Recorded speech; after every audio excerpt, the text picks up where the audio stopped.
Assalamualaikum everyone. How are you? Umaga na pala yan. Ako'y mag-aayos ng dining table. Lilinisan ko yan at aking pupunasan, i-steam mop, tapos mop ulit. Ayan. Tingnan nyo na lang ako kumilos, ha? Ayan, lemon at orange yan. Tapos isang box na dates yan. Ayun pala, nagkalat yung aking anak ay nilagay yung pagkain niya sa ilalim ng table. Tapos yung maliit ko ay pinakialman. Kaya ayan, naglinis tuloy ako niyaan.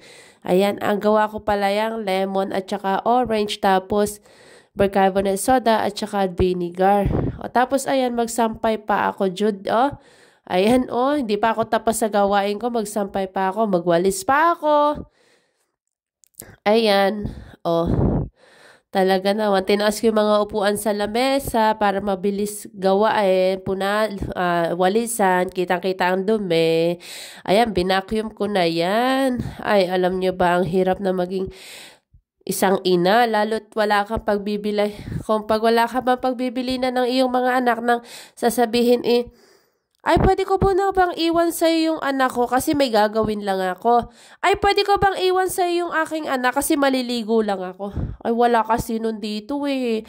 Kaya dapat talaga, bibilisan mo yung gawa mo dito habang tulog pa yung anak mo. O, ayan, nag-lunch na pala ako dyan kasi talagang gutom na ang lola nyo at itlog yan. Ayan, habang ako'y nanonood dyan, habang ako'y nakain, ako'y nag-engage. O, ayan na pala, nataas ko na. Ayan, nagpapakarga pala sa akin ng aking anak. At talaga naman, paano matatapos-tapos ang kanyang ina? O, diba? Tapos ako'y nagmamap pa dyan. Hindi pa matapos-tapos. Ay, talaga naman. Ay, anak pa more.